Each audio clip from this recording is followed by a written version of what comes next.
With their work here done, Jackie and Christine present their findings to homeowners Jen and Frank.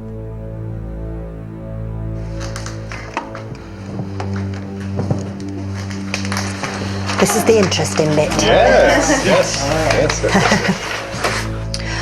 School connection, university connection, and you said no. But I was a school teacher once. School and university connection which tie into you, but also tie into something else that we're going to come into in a little while. I also gave the name of Charles. And Charlie is a gentleman spirit we have come across in the front room. Does Miranda talk about a spirit called Charlie? She does, yeah. Well, we think we met him. I can see him all around you, yeah. Yeah, I feel dead strong with him in here. Charles. He didn't know where he was, and he didn't really care because he was quite happy. So he wasn't bothered. He just wasn't bothered.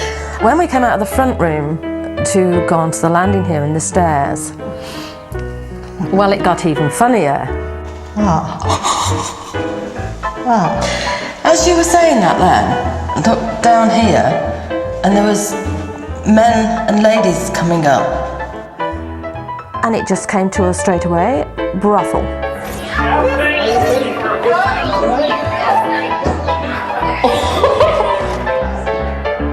And this here is your house, and this is the soldiers' quarters.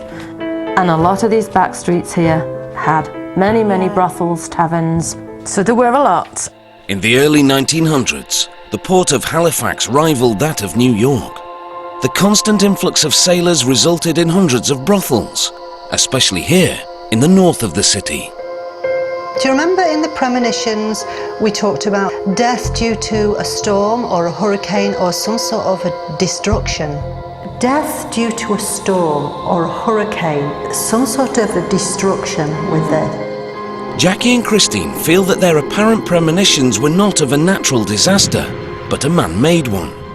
In 1917, a munition ship loaded with explosives collided with a second vessel in Halifax harbour. Now the explosion was so devastating, it actually obliterated 2 kilometres in radius. The resulting blast killed nearly 1,500 people. Another 500 soon died of their injuries.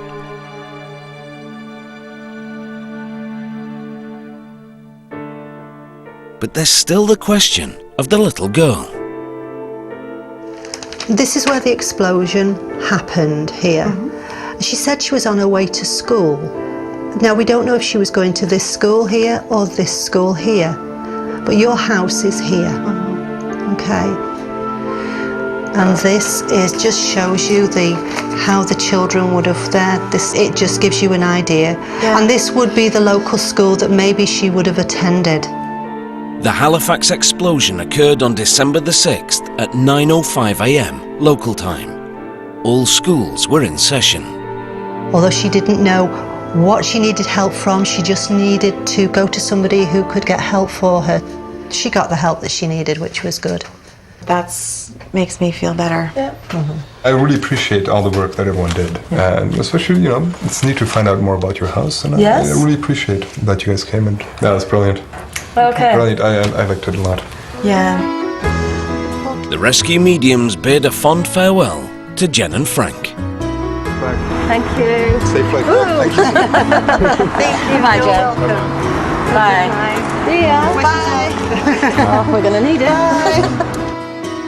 They're transported back to the port that seems to harbour some more spirits. Fabulous, isn't it?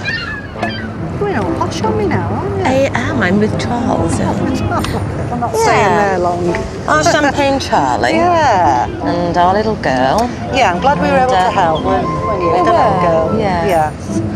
So, I think we should do our cheers. Cheers to all of them. Yeah, I do too. Okay. Yeah. Cheers. And there's more Rescue Mediums on Friday night from 9 here on D-Max. And more bumps in the night after the break as the psychic sisters investigate a tormented family home with a spirit brought back from a graveside visit.